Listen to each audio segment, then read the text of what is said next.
Good morning, good afternoon, good evening, wherever you are.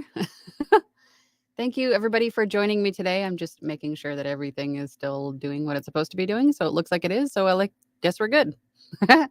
Thank you, everybody, for joining me today. If you're new here, thank you so much for spending some time with us today.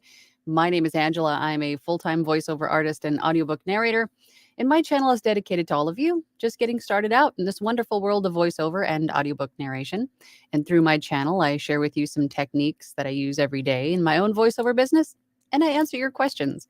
And I try to do these lives every week so far. I've been pretty good at it. So we'll see if we can keep this up.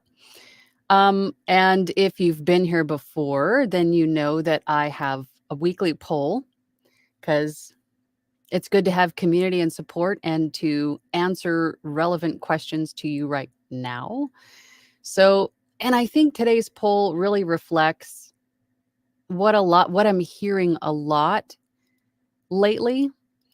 And that is, what is your biggest obstacle in voiceover right now in your business and cultivating your business? Or, what's the biggest, I'm not going to say problem, I'm just going to say obstacle. Is it really an obstacle? Yeah. What is the biggest speed bump that you're finding in your voiceover business right now? And let's just take a look at some of the responses so far. And it looks like we got about 16 votes. And I'm sorry, my camera keeps doing like this refocus thing. It's kind of irritating. We got about 17 votes. And it looks like 53% of you said time and or schedule, right? Making the time to get everything done. 6% said training or support. And when I say training or support, I mean, do you feel like your audio quality and your delivery is up to snuff? Or support, meaning, do you have maybe support at home? Do you not have support at home? Do you feel like you're alone in this endeavor? And then for marketing and finding work, of course, we all need to find work to keep our businesses afloat, right? And marketing is a big part of that. I think finding work is really dependent on you marketing yourself. And there's a few different ways of marketing yourself. And that is not only through being present or having profiles on the pay to play sites or, sites like voices.com, Voice123, Fiverr, Upwork, Guru. There's tons of them. But also reaching out to clients on your own through email marketing, through cold calling. Yes, people still do that. Or social media. I really truly believe that social media is not to be overlooked. And again, your social media marketing efforts don't necessarily have to be, hey, I'm a voice actor, hire me. It could be just you doing what you do best, saying something funny, sharing some information, some helpful information about other skills that you may have, if you know how to garden, things like that. And then every once in a while saying, hey, by the way, I'm a voice actor, so if you're looking for one and you like my voice, then hire me, right? So that's basically what I meant by those options. So we have 19 votes now. So 53% of you said time or schedule. 11% of you said training or support. And then it just shifted. And then marketing, finding work is 35% of you. So it seems like it's almost a pretty even divide. Maybe not, maybe a little bit more on timer schedule. And that part I completely understand, because most of us, when we first get started, of course, we are, most of the time anyway, from what I'm hearing, most of us we work for somebody else, right? We have kids at home. We have chores to do. We have, the kids have basketball practice or, looks like I just froze. Sorry about that, guys. I'm not sure what's happening. But, there's other demands on your time. So you can't necessarily spend all your time in the studio cultivating your voiceover business. And I totally understand that. As just a little background on me, if you don't know much about me, I came from the automotive industry, which is notorious for long hours of work, right? I spent 20 years in the automotive industry, working 10 plus hours a day. So I completely understand. I'm also a mom and I have a household to keep up. So there's a lot of demands on your time. So finding the time to fit in your voiceover work or marketing or getting the work done is difficult. I spend a lot of nights, a lot of time away from my family, sacrificing that time, but knowing that I had an end goal in sight.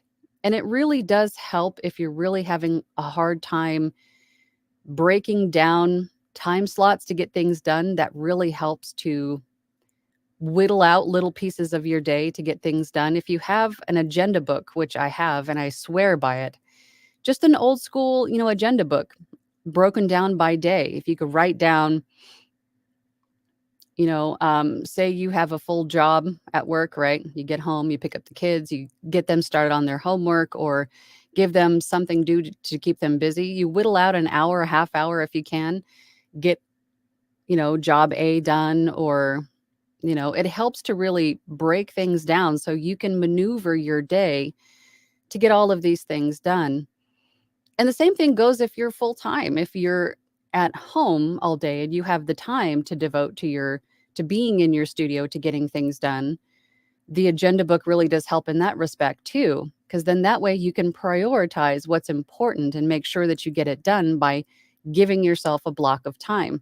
So an agenda book, I think, really does help to, for me anyway, mentally breaking down my day and fitting things in where I can. So we're at 24 votes, and it still looks like, well, it's about 46% time and schedule and 33% marketing finding work, 24% now for training and support. Yeah, now it's almost an even split. A little bit more on the time and schedule, which I totally understand. It's tough. It's tough to balance it, but it can be done. It can be done. So don't feel like you can't do this if this is what you really want to do. We got a lot of people in the comments. Thank you guys so much for coming in and showing up. I love it. But if you do have a question, please post it in the comments. And we have a good hour here today, so we should be able to address your question if someone else in the comments doesn't address it before I get there. All right, let's hop over to the comments really quick. Okay, so first here, Junior 17 is the first to join today. Thank you for joining so early. My business is going fine, actually. When you're self-employed, there's going to be a little bit of ebb and flow, right? And there's no consistency. But so far, I've been doing pretty good. I've been full-time now for a little over 2 years, and I have made enough every month to cover my bills and to be comfortable. So I'm not complaining. I'm not complaining at all. Doing pretty good. And then he asks or says, my biggest obstacle is actually making money. 575 auditions on Voices and haven't made a single dollar on that platform. Well, Junior, it could be a couple of different reasons why. First of all, I don't know what kind of membership level you have on Voices, but if you have a free profile, but if you're auditioning, you obviously don't because you can't audition with a free profile. But what happens is that if you have like the entry level, the step above the free, everyone else with that higher membership level is getting a stab at that job first, and then it trickles down to the rest of us who can audition. So there's a good chance that they may have already chosen their voice at that point, but they're just leaving it open for others. Or there may be something that is going on with your auditions. I mean, it's tough to swallow, but I still do. I still have other people listen to my audio just to be sure that my quality sounds good. Because what I hear in my ears all day long, I grow accustomed to. There might be something that I'm missing because I'm used to hearing it.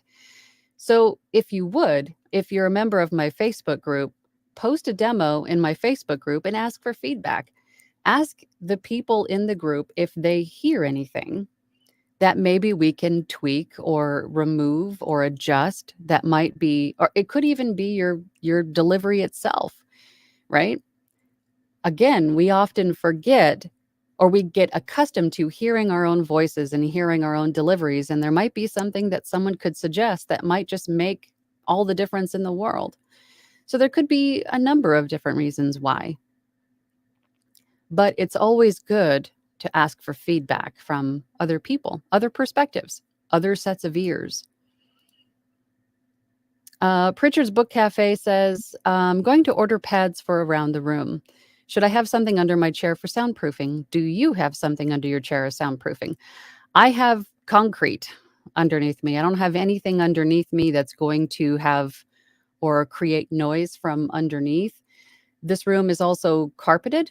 It's got like that generic office kind of carpeting. It's real squishy. So my chair doesn't make any noise. Plus, this Secret Labs chair is very quiet. It doesn't squeak. It doesn't creak. I love this chair, even though it's, there's got some leather or like squeaky surfaces. It still doesn't make any noise unless I'm scooching around. But underneath my chair, no, I don't have anything for soundproofing. But it's a good idea that if you do have like a hardwood floor in your studio, I would definitely get an old rug, something to reduce the reflections in your room. That's same as we do for the walls. You want to also consider the floor, because the floor is also going to reflect your voice and produce echo or reverb. So that's a good point. Having something under your chair would be important. And if you have, hardwood floors or concrete floors, you definitely want to treat that too. My buddy Eric is here. Good morning, Eric. Good morning. Good morning. My other buddy, Brandon, is here. Hi, Brandon. Good morning. Good morning. He's answering Pritchard's Book Cafe. I never have issues with the casters on my chair. It's on carpet. But something inside the back support clicks if I move too much. I mean, at all. Definitely heard in recordings. That really stinks. There's nothing worse than there's a lot of things that are worse than having a noisy chair. But if you're a voice actor, anything that makes noise is something to consider replacing or fixing if you can. Yeah, that really stinks, especially if I can picture, recording something for animated shorts, cartoons, video games, and you're gesticulating and you're moving around a lot. Having a noisy chair is definitely going to be a hindrance for sure. And then Brandon says, "What up, Eric?" Rustic Hillbilly is here. Good morning from a hot day in Oregon, huh? But what is hot? But what is hot in Oregon? 90 something? Can't be Arizona hot. Although I'm sure it's not completely dry either in Oregon, is it? It's probably a nice hot if there is a thing. Brittany's here. Good morning, Brittany. Mimi. I love that. Hi, Angela. I am a subscriber who loves your videos. Oh, thank you. It takes me so long to edit mouth noise out of my recordings. Do you know of an audio engineer who I could schedule a session with to learn from? I have found there's a plugin from Isotope, Izotope, in their RX9 package. And I say package because they have different audio sort of repair options for different types of stuff, but you want to look at the RX9 plugins. And they have, of course, within that spectrum of plugins, they have 3 different packages in which you can purchase different groupings of those plugins for cost savings. In the middle package and the big package, I think it's standard and advanced, there is a plugin called D-Mouth Noise or D-Mouth Click. Not the D-Click, the D-Mouth Click. That single plugin has saved me so much time in getting rid of the mouth clicks because I have a clicky mouth. No matter how much water I drink, green apples, whatever, I've tried everything. I've got a clicky mouth. But that one single plugin from Isotope has saved me, it's probably shaved off, 70-80% of my editing time of manually brushing out all of the mouth clicks. It does remove them very nicely and saves a lot of time. But if you want to meet with an audio engineer, if you have Adobe Audition and I believe Reaper, don't kill me if I'm wrong, but I want to say he also does work with Reaper. Tim Tippett, TimTippets. You can find him at VO Tech Guru. He is a voice actor and an audio engineer, and he has a course that he can explain what Adobe Audition is, how it works, in detail, but really easy to understand. And then he can also help you to create a custom preset in Adobe Audition to best suit your voice and your microphone, your studio, right? He takes all of those elements into consideration and creates a preset for you. So you would just have to click one button to do the processing, which is really nice. So Tim Tippett, I always recommend. And then Mimi also says, for background, I'm recording for ACX and editing using Adobe Audition. I love Adobe Audition. Yeah, mouth noise is terrible. Elle says, hi from Florida. Hello, Elle. Thank you for joining today. Eric says, Brandon, stop moving while recording. You're talking to Brandon. You can tell Brandon to not move while recording. Brandon says, at Mimi, have you checked the storefront on Angela's homepage? Perhaps there is something there that can help. He.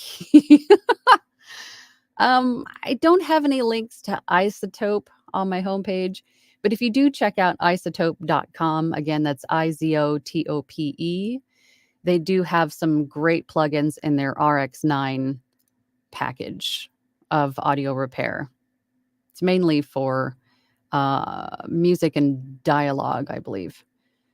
Brandon says that Eric, shoot, I get animated. Yes, he does. Brandon does get animated.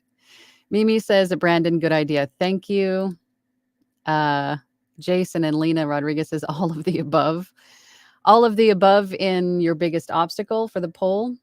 Yeah, it's tough in the beginning. There's a lot to learn. There's a lot to be aware of. There's a lot it's like herding cats, right? And as soon as you feel like you have something under control, there's something else over here that just takes or needs your attention. And you just feel like I got to start over again with something new. Feel Good Running says, I signed up to Fiverr before I bought your course. I may not have signed up as a seller. Following along your course, items are missing, such as billing, W-9. How do I change it to become a seller? Interesting. I'm pretty sure I might have touched on that to make sure that you sign up as a seller and not a buyer. But I don't know. I think you can be both. Now that I think about it, I don't think that you can. I think what you might be referring to is there's now different types of, there's Fiverr Business. There's, what is the other one? I think those are badges. But I think that you can sign up as a business or as an individual, basically. But you could be both. As a seller myself, I am also a buyer. I buy from other people on Fiverr. I think what I'm confusing it with is ACX, because you do have to, with ACX, you do have to sign up as a producer narrator, not an author, because you can't have a dual profile on ACX, but Fiverr you can. But there is, in your profile, you can sign up for or put in all of the tax information and the billing information, and the billing can go, I think they differentiate it between what account you want money to come out of if you purchase something or if you have a promoted gig or something like that, and then also what account you want money to go into when you do withdrawals. Josh Tadlock says, "Good morning, Angela." Good morning, Josh. How important do you think it is when getting started to find a coach? Most of the coaches I've looked into clash with my day job work schedule for the live coaching sessions. Yeah, most coaches are full time. So I would imagine that they treat their business as a business and they hold business hours, which makes it a little bit difficult. But there are some coaches out there that are willing to work with you on weekends. The coach that I had, Anthony Pica, he worked with me on a weekend. I don't know if that is still the case because just like everybody, or most everybody, coaches have families and they want to spend time with their families on the weekends. I do. So, but there are coaches out there that I'm sure, especially with the different time zones and stuff, there might be someone that could work with you. Depending on what your work schedule is, they might be able to work with you. But yeah, I can see how that would be difficult. Brandon says to Mimi, check Isotope's mouth declick plugin for audition in Angela's store them shirts. Brandon. Pritchard's Book Cafe says, can my wife and I work together? Of course. Of course. Like I was saying, I think last week, the duet and dual narration thing is starting to really become more popular, I think. So having male female voices, like a duet narration in one studio would definitely be helpful. Joy West says, hello everyone from Southfield, Michigan. Hello, Joy from sunny and hot Arizona. Mimi says, thanks. I do have Isotope mouth declick, but I can't figure out how to configure it to my voice specifically, unfortunately. I know that Isotope, with the mouth declick, it gives you a default setting to start with. You can, with Adobe Audition, you can live listen back, like live playback with that plugin active. So with that plugin active, you can actually hear as you play back what it would sound like with that plugin on versus off. So you can hear the difference. So as you're playing something back, move the slider a little bit. And I don't think mine was too far away from the default setting. I just barely, I think, turned it down a little bit. And my camera's doing some weird focus thing. Sorry about that, guys. I don't know why it's doing that. But you can move the slider just a little bit. I would go, probably to the left versus the right. Because if you're too heavy on the mouth declick, it might end up taking out some of your consonants or the K's, the D's, the T's. So you don't want to go too heavy on it. And it's not going to probably be at a setting where it'll take out all of your mouth noise. You might have to go back and post and remove some of the bigger ones that mouth declick didn't remove. I still do, but it's a matter of seconds versus having to go through every minute and removing hundreds of them. It's one or two, maybe three or four, depending on, the length of the file that you're working on. So I still highly recommend mouth declick. I'm sure there are some videos on YouTube that talk about mouth declick specifically. There's videos on everything. I'm sure there's some out there. But I would just take a look and see if there are any on YouTube and see what other people are recommending. I think I even mention it in one of my videos here on audiobook narration. I think I go through the whole gamut, from audition to submission with recording and editing in there. And I want to say that I do talk about mouth declick because it's a pretty important plugin.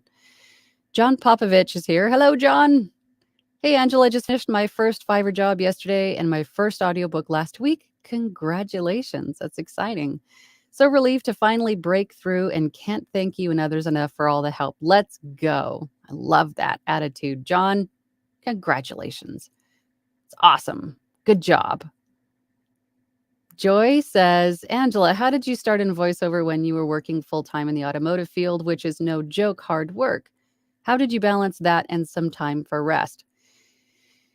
felt so guilty being in here instead of being with my family. And it was hard for them at the time to understand, I think. I think they knew that I was passionate about this, and I think they knew that this was something that I wanted and it made me happy, but it still, as a mom, made me feel so guilty being in here when my son was alone upstairs needing help with homework or, I the whole reason I started this business was to spend more time with my son. So, it made me feel guilty for being in here, for being at work all day long, and then coming in here for little slices of the day or after work rather to get work done. But I would mainly after he went to bed, and then I would come down here and spend a few hours in the studio. And then, of course, weekends, if my son was visiting grandma, I would come in here during the weekend and get some work caught up. But it was hard, And then when I got to the point where I was losing money, my voiceover business was losing money by being employed for someone else. That was when I decided that it was time. It was time to retire from the corporate 9 to 5 and come home and do this full time. And then once I did that and I was able to devote more time to being in here and devote to my voiceover clients, then I did much better. And I think it was an awesome experience, and it was awesome trial by fire in really trying to make my time work, to figure out my schedule and what I could do in how much amount of time. So I think that in itself was a learning experience.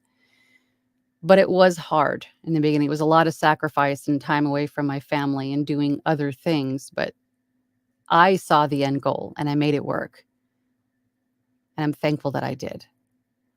Brittany says, I finally finished editing my first audiobook the day before it was due. It's okay. At least you're on time, right? Just doing a full listen through just in case before submitting. That's a good idea. That's a good idea because sometimes as you're flying through the editing, you get distracted, you miss things. So giving it one final listen through is not a bad thing to do. But congratulations. It's exciting.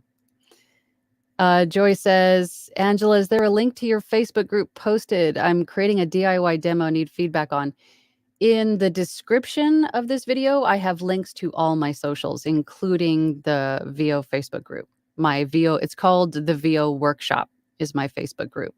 And I encourage my members there to, I have a mentorship program within the VO Workshop where group members can mentor or be a mentee of other group members in my Facebook group. I also encourage members to share their demos because, again, multiple ears and perspectives and experience can really help other people for sure. But yeah, to answer your question, links are in the description for all my socials, including the Facebook group. Spazia says, Angela, thank you for sharing your knowledge. Alberto from Tucson. Thank you for joining, Alberto from Tucson. I'm sure it's just as hot over there as it is here in Phoenix. Stan says, found a book which is perfect for me, but it includes a lot of dialogue with a young woman who speaks English with a French accent. How can I quickly engage with a voice actor who can do that? Oh, Stan. You could utilize a Facebook group if it's allowed. Make sure that it's allowed. But you could reach out to other fellow narrators within your own social circles to see if anybody can help you out with that dual or the duet narration.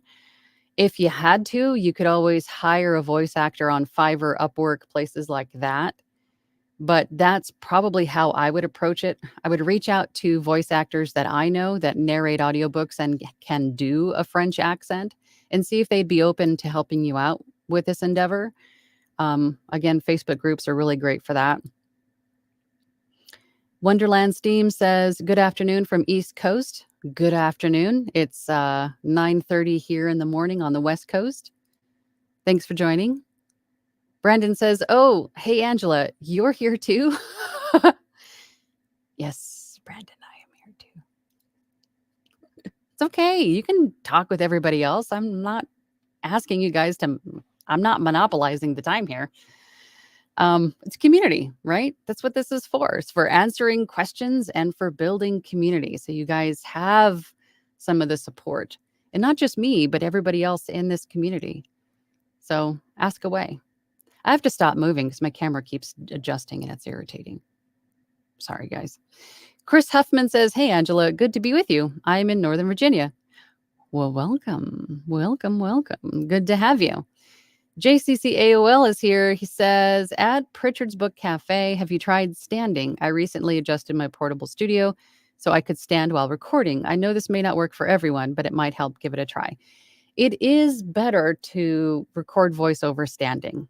It just is, because you have better control over your diaphragm and, the volume of air and gesticulating. And but for some of us, including myself, I just don't have the space to stand. Because this booth is very, very small. My desk takes up more than half of the room space in here. And then there's the door to contend with. So it literally leaves me this much room to stand. It's just not feasible between the door and the desk. So I have to sit, and I really can't move my chair either. I just pivot my chair to get out the door, and I sit down, and then I pivot my chair to work. So I'm kind of restricted in what I can do. But if you can stand, it's always recommended to stand. Although for audiobooks are a completely different beast. They are marathons, and they would be really difficult to narrate, I think, standing for long periods of time. But if you're doing voiceover, something animated like Brandon, then standing would be probably a better bet for things like that. But yeah, standing is a good thing for voiceover.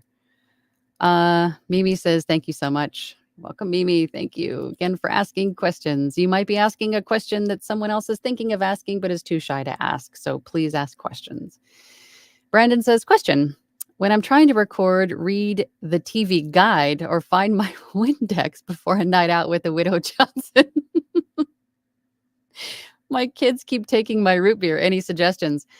Brandon, I would suggest that A, you move out of Santa Carla, and B, another thing you could do is probably isolate or take over a shelf in the fridge and put like a cardboard cover over it, and then put a bumper sticker on it that said, old fart, something like that, to indicate that is your shelf exclusively in the refrigerator, and put your root beers and your double thick Oreo cookies in there. For those who know, you're my kind of people. JCCAOL says, Angela, I was curious, did you purchase Neverwhere? Oh, no, I didn't. I forgot. I did. I got distracted because I was in a meeting shortly after, and Jurassic Park, the audiobook, came up. And once I heard it was narrated by Scott Brick, who is a legend, I was like, I have to listen to that. So I got distracted with Jurassic Park, which is excellent so far, by the way. I really, really like it. But I'm going to make myself a note right now in my agenda book, because I flipped the page and then everything from the day before, all the notes are gone. So I'm going to make myself a note right here, right now. I'm going to check that out. Thank you for bringing that up. I totally forgot. Donnie Love 01111 says, getting started with my own voice company is my biggest challenge. It is. It's a lot. It's a lot to manage, and it's a lot to kind of put together. But there's no like time limit, right? You can have it done today. You can have it done tomorrow. Go at your own pace. Everybody's journey is different. Getting a business started, it doesn't have to be a right now thing. You can go as fast or as slow as you want, but it does take time. It has to feel right. Totally get it. Mimi says, also, I have just finished my first audiobook. Congratulations. And I'm still working a day job full time. Sorry, guys. The frog came back. Oh, coffee.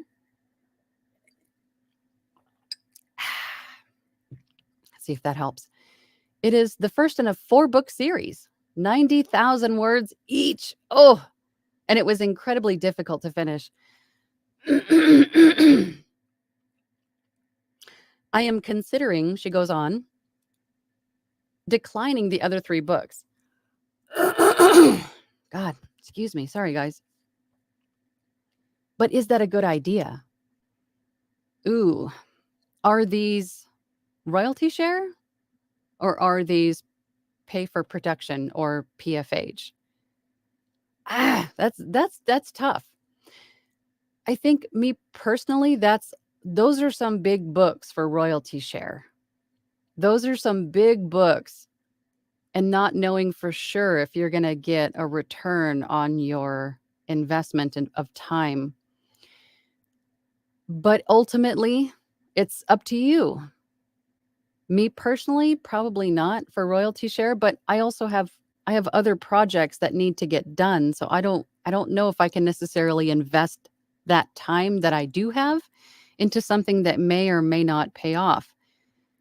However, in the beginning, I've taken on tons of royalty share books because it's experience, it's titles under your belt, it's work, right? Regardless of how much time it takes, and 90,000 words, that's a big book. And if there's 3 more, I would say if you didn't really enjoy the type of book it is, and we all have our preference.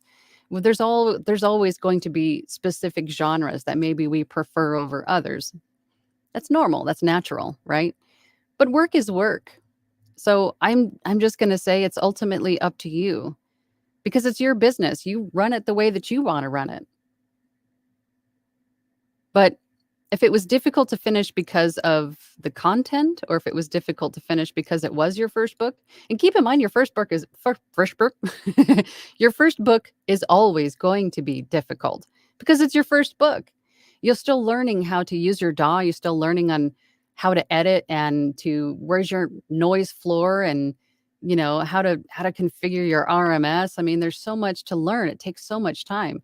But as you go along, your next book and your next book and your next book, you're going to find ways to streamline your process so everything is uniform and your ratio from, the pre and the post to finished will shorten considerably. It just comes with practice. But ultimately, Mimi, it's up to you how you want to run your business. Spazia says, imagine I've been taking care of my mom in my home studio at the same time I'm recording Hispanic voiceovers. I run 16 hours per day to accomplish everything and still keeping the good attitude. That's awesome. Good. I'm so glad to hear that. You have to see the bright side of everything because running a business, any business, is not always sunshine and rainbows, right? You have to keep a good attitude. You have to look for the bright side to keep going. But again, and it all comes back to passion too. If you have passion for the work, that will make it a lot easier to get through in the hard times. For sure. Wow, good on you, man. Happy birthday, Polly says, recently got an agent out of a major US city, but I've gotten 5 auditions in 2 weeks. Is this normal? Should I be expecting more? I think it's tough to say, but I think that's I have yet to have an agent. I just haven't sought out anyone yet, but I think I'm close to reaching out to an agent or agents or maybe even like production studios. But from what I'm hearing, that is normal. That's why most voice actors have more than one. But just be careful that you read the verbiage in all of your contracts, that you're not going to be overstepping someone else's, boundaries. But from what I hear, that is pretty normal. Donnie Love 011 says, what's the first action when starting this up from scratch? The first action, I would say, if I had to go back and start over, I think I would have gotten training a lot sooner. I waited probably a year and a half before I really sought out training. And then I had a coach for about a year, and then we met weekly for about a year. And it really did help because he helped me through, again, some things that I thought were completely normal, but that needed to be fixed.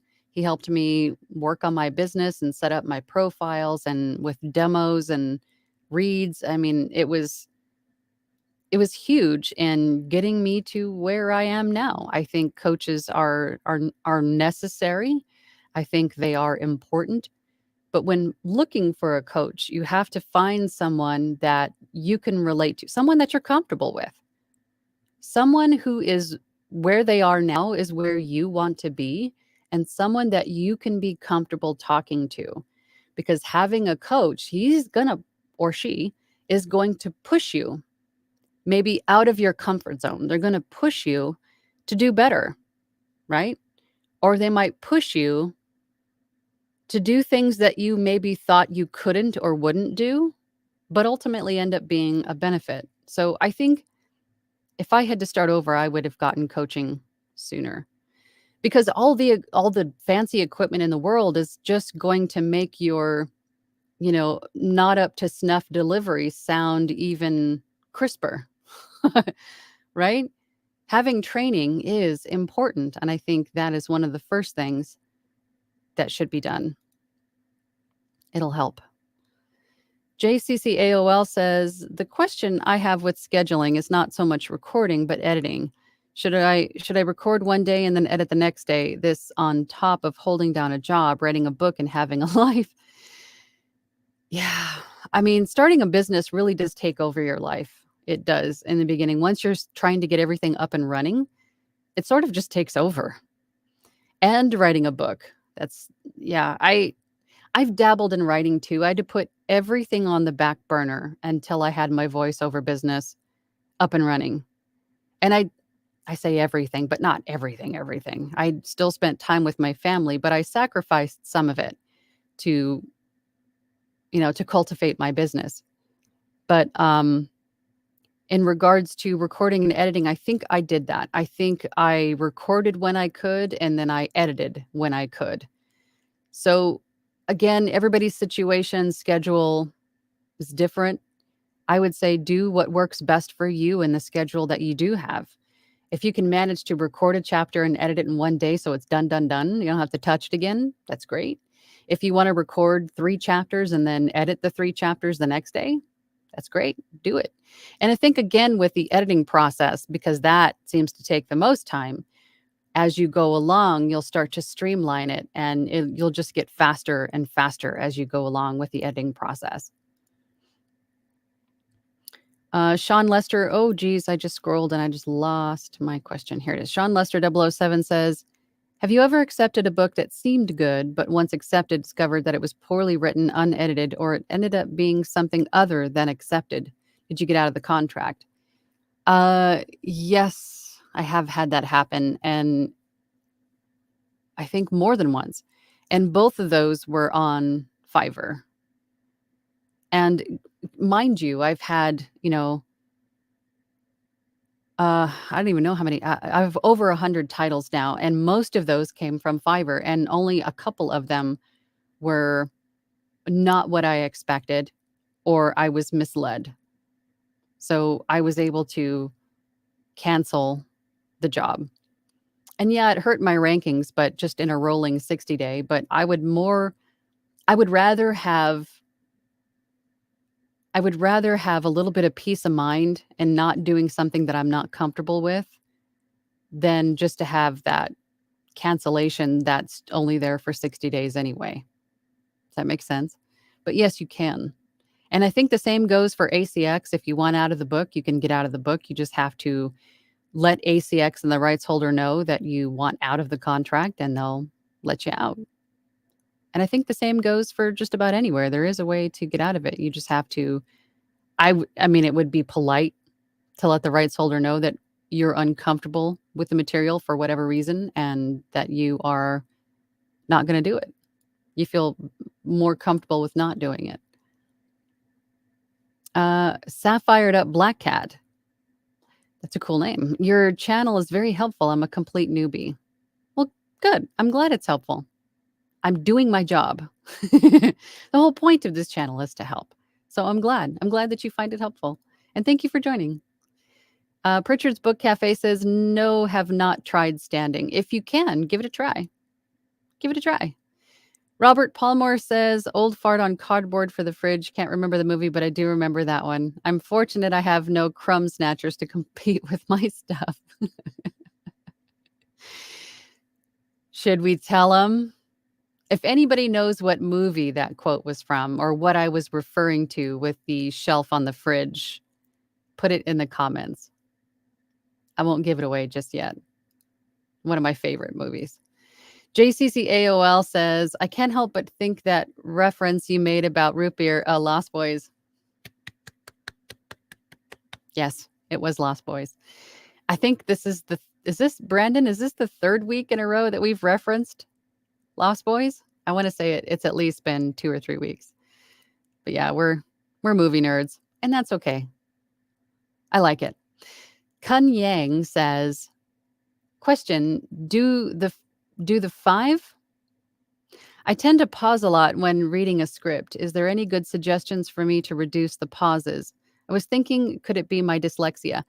I also have an issue sometimes. My brain, I think, moves faster than my mouth, or it tries to move faster than my mouth. So sometimes I squish words together, or I switch letters, like the first letters of words. I've done it a lot here on this channel. If you watch me, sometimes I that's what I'm doing. My brain and my mouth are not coordinating correctly. So I have a similar issue. If you're pausing too much, you could, if it's in your delivery, if you're in the middle of a sentence and you're pausing for a breath, I say that's fine. If it's an audiobook, if it's e-learning or something else, you might have to reduce the pause. And reducing it, you're just really just deleting some of that extra space. But if it's something that needs to sound fluid, together to make sense, then you might have to retake it until you can get through the entire sentence. But if there's a comma, that's a good place to stop and take a breath. And then you can always shorten that pause or delete the breath if you need to in editing later. Donnie Love 011, the 011 is my birthday. Oh, nice. I immediately thought of Stranger Things. But that makes sense if that's your birthday. Kirk is here. Hi, Kirk.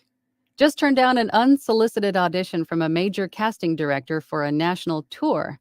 Guess I've decided I'm doing this full time. LOL. Good morning, darling. You just turned down an unsolicited audition from a major casting director for a national tour? Why you do that? I guess you are doing this full time, aren't you? That's okay. Do you, boo? Spazia says, dedication, discipline, keeping sight of end goal. That's right, Angela. Thank you for all the information and tips you give us. You're absolutely right. Dedication, discipline, and keeping sight of end goal. I love that. That's the next t-shirt. I love it. I'm going to sell that one right next to punch fear in the face. That's one of my favorites. Punch fear in the face. Fear comes in many forms. Joy West says, my trial by fire was leaving the full-time working world due to health issues, but it was hard. I did my first voiceover recently, and I want it to eventually become a business. I think you can. As long as it's really up to you. If you enjoy voiceover, if you really find it's a passion, because again, you have to have the passion. That goes for any business. You have to have passion for what you're doing, because that passion is going to carry you through so much. It's going to keep the fires burning for you to learn all of the new things you have to learn, to go through all of the trials of learning how to deal with clients that, may be difficult, or for pushing through with creating a marketing plan, or pushing through with posting your business information, or creating social media content about your business. There's so much to running a business, and that passion is going to help to fuel the fire to keep that going. So first and foremost, you have to have the passion for whatever you're doing. You have to, or it might not last very long.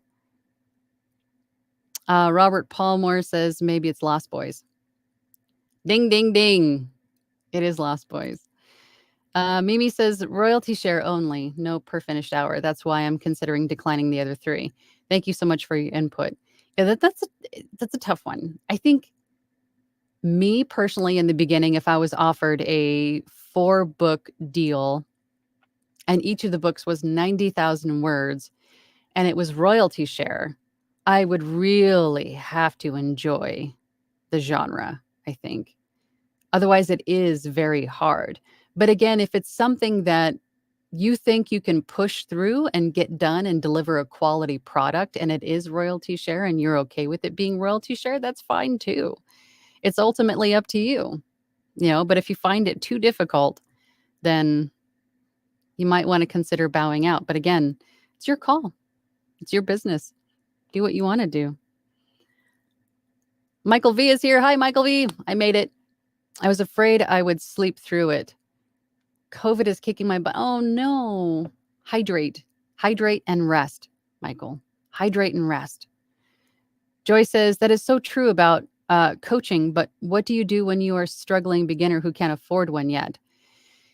It's an investment at any point. At any point. Even when I was a year and a half in and making money, but not enough to fully support myself yet, it was still an investment. Everything that you invest in your business is an investment in your business and in yourself.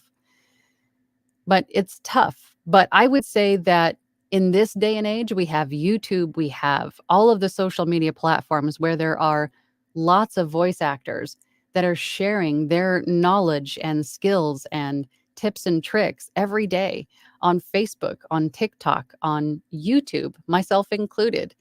So there's a ton of free information out there that you can probably glean enough to understand and perhaps learn new things to get you through, certain situations. That's what I did for a year and a half. But looking back in retrospect, I think having coaching sooner probably would have helped me get to where I am now sooner, right? But at any point that you reach out for coaching, it's going to be an investment, but that's exactly what it is. It's an investment in you and your business. But until then, YouTube is a great, great place to find information. Joy West says, Michael V, so sorry to hear that. Wish you a speedy recovery. Yeah. Rest, hydration. Sapphired Up Black Cat says, thank you. You're welcome. JCC AOL says Lost Boys was good. So late 80s with the glam metal look in regards to some of the, yeah, absolutely. It's very 80s, and that's why I love it. Robert Palmore says, pausing. I don't know how to help, but my excuse is Dame Bramage. Yeah, could be. Jason Bushan? Oh, geez, please don't hate me. How do you pronounce that last name?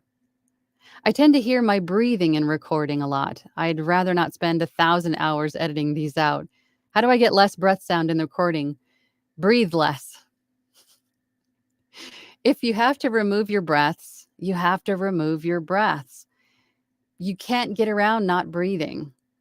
There are plugins out there that claim to be debreathers. But if you think about how a plugin works, it's reducing or removing a specific sound or frequency of sound.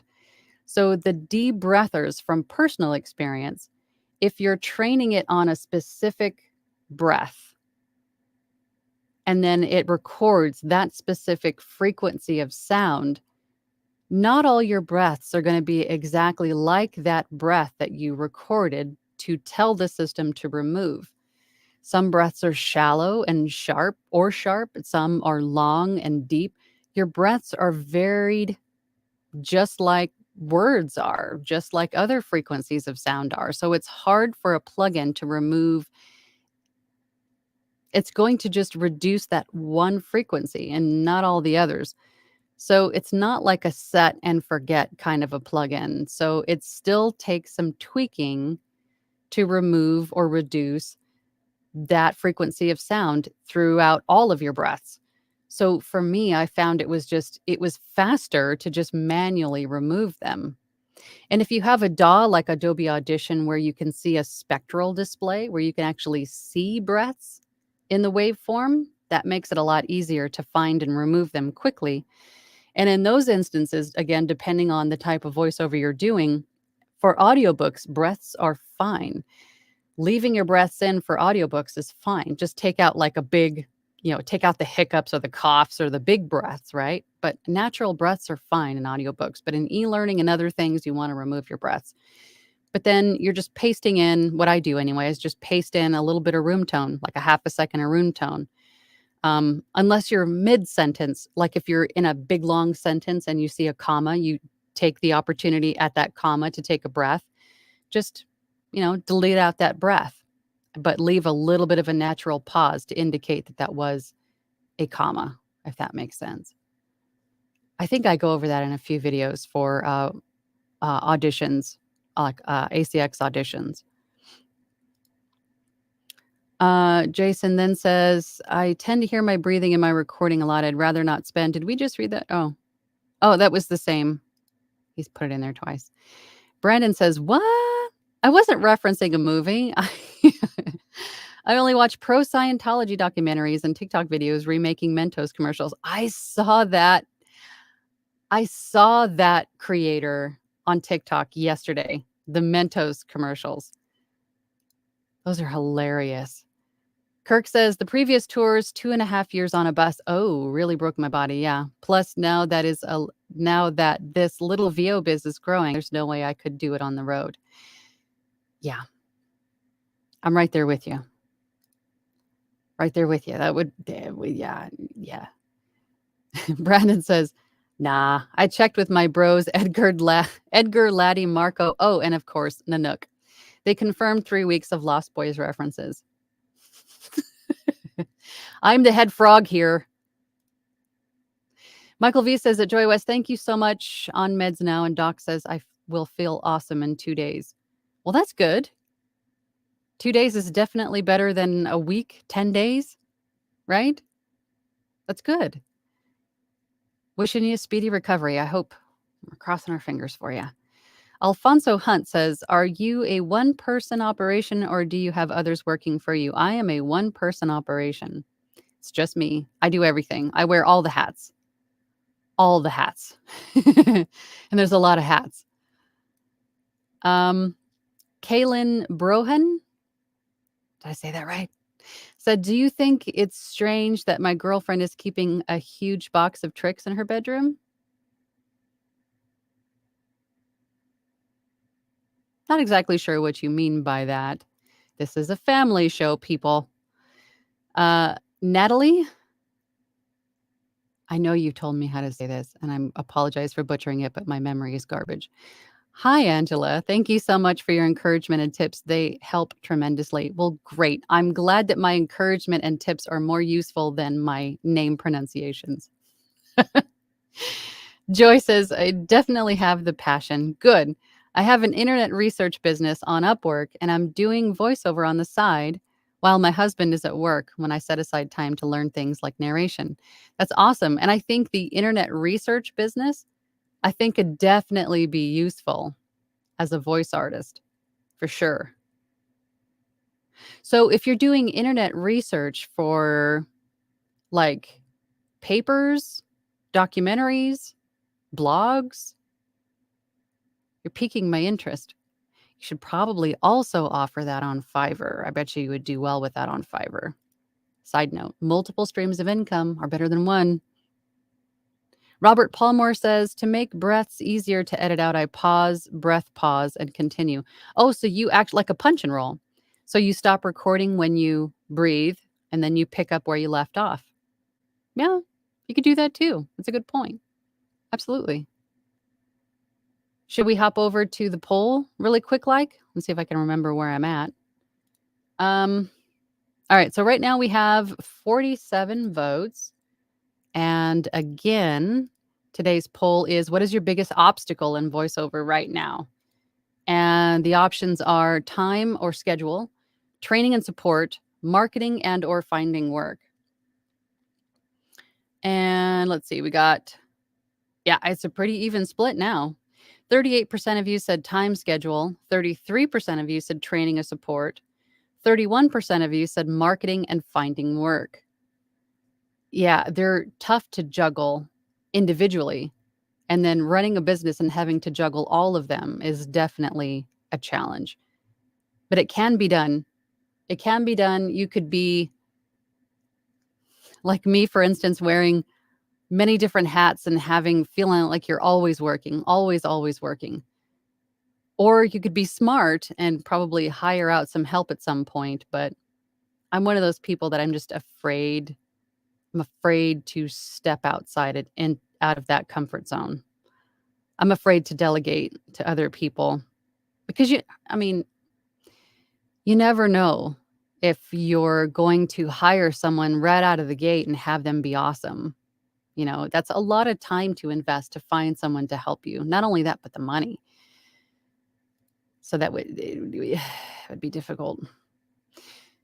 Joy says, is there a charge to join your Facebook group? Absolutely not. No, it's a private Facebook group, so you have to be accepted into the group, but there's no charge. It's free. Robert Palmore says, trick cereal? Yeah, I think that's what they're referring to. I'm with you. Mark Flores says, taking out the breaths and clicks drove me crazy while I was starting out. Same, brother. I have an effects chain now that in Audacity that takes out noise, clicks, breaths, and is very set and forget. Oh, that's awesome. So then what do you use for breaths in Audacity? What are you using for that? Be interesting to hear about that. Technology is a changin'. Robert Palmore says, if the box of tricks changes direction, is it called turn? Family Channel, people. Sariki the Great. God, I need my glasses. Hi, Angela. Hi, gang. These live sessions are priceless and help us dreamers who are full of self-doubt. Once my setup is complete, perfecting sound will be my biggest obstacle. Yeah, perfecting your sound it took me a long time. And maybe that's just me because I'm neurotic about it. But it seemed like it took a long time. And then as you're incorporating new plugins and techniques and microphones and placement, once something changes, it seems like everything else has to change. Everything in your rack has to change to compensate for the new thing. So I feel like even 4 years later, I'm still tweaking things in my audio all the time. It never seems to end. I don't know if I'll ever get to the perfect sound, right?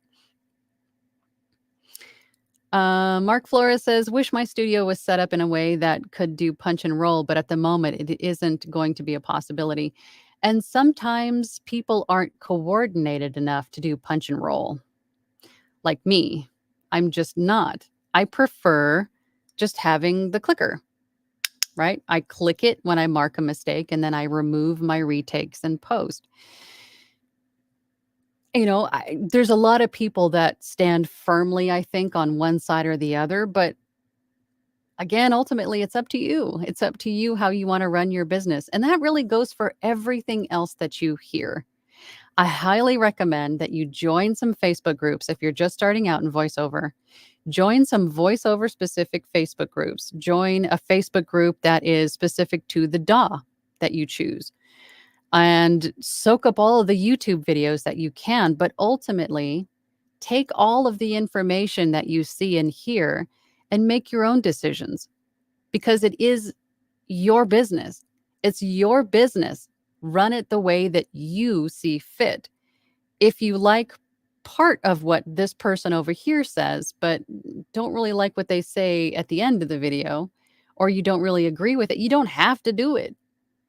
There might be a better way that suits you better. There might be another video that you watch right after it that fills in the hole, right? That makes everything kind of come together. That's what I did. Take it all, soak in all of the information that you find, but make your own decisions. on what to do. It's your business. Do it your way. That's the glory of having your own business. It's like you call the shots. You're the boss. Jeff and Lori Austri says, hire me and trade for allowing me to learn more with you. What do you do? Hire Lori Austri. Okay, what do you guys do? Mark Flores says, effects chain is noise gate, declicker, EQ, compressor, normalize. There are breaths left over, but they are natural sounding and not strangely quiet. Okay, so your noise gate helps with the breaths? I could see that. I'm always afraid of using too much noise gate because that ends up making you sound either clipped or mechanical. So be careful with noise gates for those of you who are working with noise gates.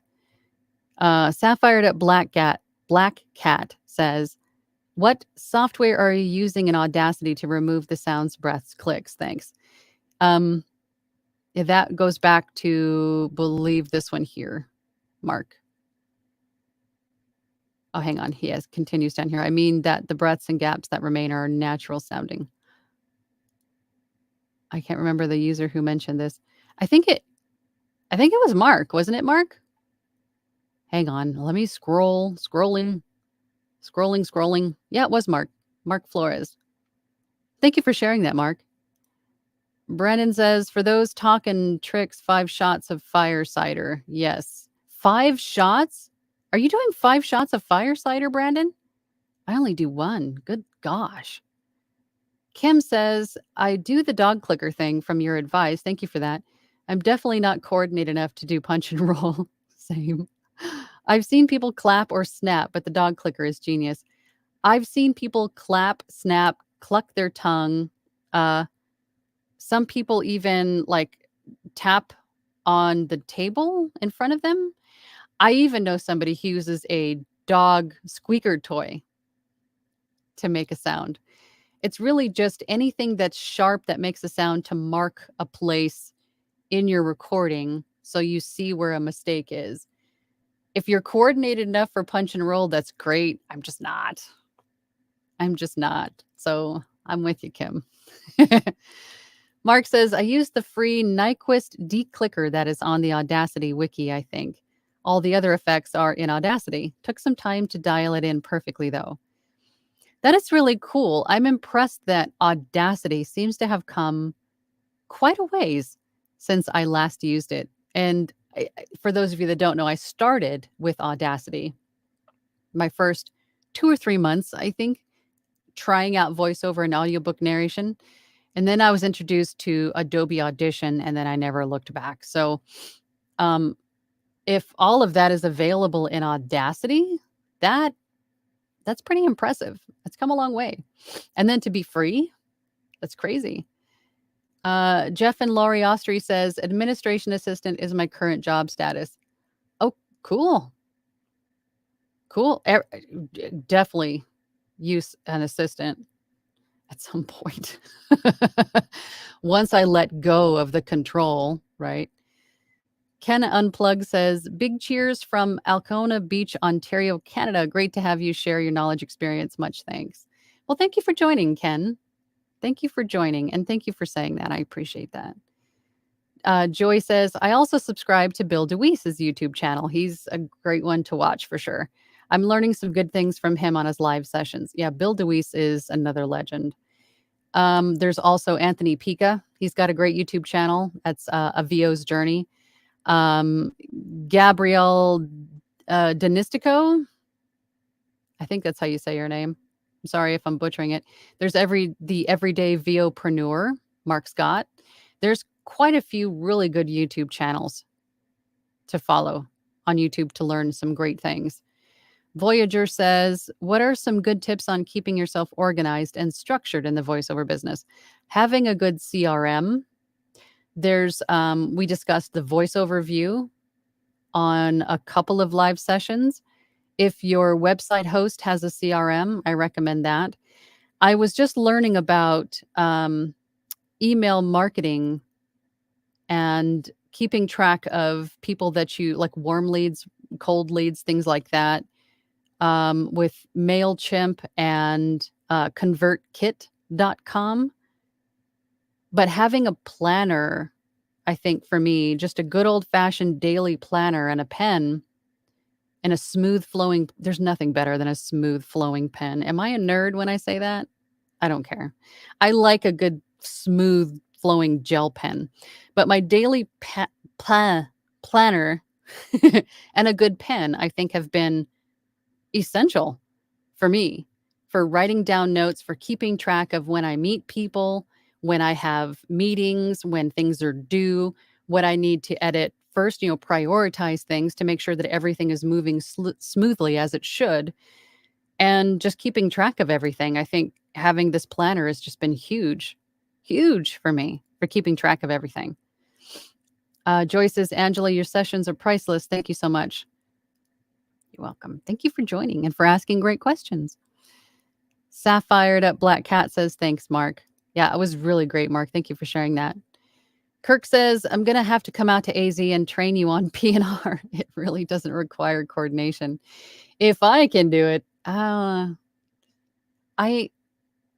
always been pretty uncoordinated. I'm like a giraffe. I'm tall and like a bull in a china shop. If there's something to be knocked over, I will find it and knock it over. Kimberly Bryant says, hi, Angela, and hello to everyone in the group. I know you've mentioned a male that you recommend for voice lessons, but do you have a female voice trainer that you can recommend? I recommended Tim Tippett's for audio engineering. I don't know of a female voice trainer. Tim, if we're talking about the same thing, Tim Tippett's is an audio engineer that can help you dial in a preset for your voice and your space. He did one for me, and I'm female.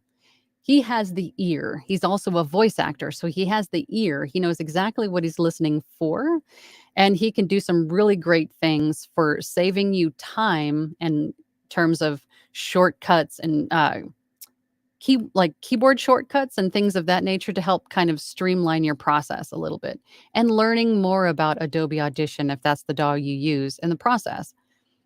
So I always recommend Tim. I've recommended many to Tim, and they've all said he was great. I love Tim Tippett's. If you're watching, Tim, you're the best. Voyager says, Joy West, Bill DeWeese is great. I learn a lot from him. Yeah, Bill DeWeese is amazing. Brandon says, oh, hell no. 5 shots would be a punishment. I don't even know if I'm taking a full shot, as I use an old beer taster glass I got from my first brew festival when I was 19. Wahaha. I don't even know if I don't think I take a full shot either. It's not a full, I use a shot glass, but it's not completely full either, because that stuff is rough, but I like it. It's rough in a good way. I like it. Robert Palmore says, I like warm leads much better than cold leads, keeping it family friendly. Thank you. I appreciate that. And then last question, I think, for the day is, Kim, what do you love about Adobe Audition over Audacity? I think for me, Adobe Audition, after I experienced Adobe Audition, it felt like, in retrospect, I was looking at Audacity. It was like looking at my waveform and my work through a straw. It's like the whole world opened up in Adobe Audition. And there was so many effects. And again, I don't know what Audacity has to offer now. It sounds like they have a lot more to offer now than they did when I used it 4 years ago. But there was so much you could do with Adobe Audition that was already given to you. And it seemed like the layout was more intuitive and it made more sense to me with the spectral display alone, which is the display of, because as you know, with Audacity, you can see the waveform, right? You can see the waveform that you're looking at and working with. But with Adobe Audition, there's a spectral display that you can use that's underneath that shows you a visual representation of the frequencies within that waveform. So mouth noise, you can see. Breaths, you can see. Anything else that's not there, like I had a neighbor that let their dog out on their patio and just stand out there and bark. You could see the barks in the spectral display. It wasn't loud enough to see in the waveform, but you could see it in the spectral display, very faint. And if it was loud enough, you could hear it. So having the spectral display in itself, I think, was huge for me. And it just seemed to make more sense to me. It was more comfortable for me to work with, I think. But ultimately, I mean, there's a lot of DAWs out there that you can choose from. Audacity is great for being free. And all the other ones are, you either have to pay one fee outright and own it, or there's a subscription. But choose the DAW that you feel most comfortable with. Most of them have free trials. Try a free trial and just play with it and see if you like it better than another one. Because this is the tool that you're going to be using hour after hour, day after day, maybe even year after year. You have to be comfortable with it. It has to make sense for you. So having a DAW that you enjoy, that you can understand, is very important, I think. Josiah Norton says, "Thank you. You saved my first audiobook gig on Fiverr to meet ACX requirements. Yay! Since then, from you, I have learned of the ACX website and that you can audition. After 7 rejects, I got selected. That's great. Congratulations. It's awesome." Brandon says, "Bye, Angela. See you and the rest of the VOV crew on Thursday." That is the VOV. That is my platinum membership group on my website. We meet every Thursday and we have lots of fun. We do example reads for each other. We play each other demos.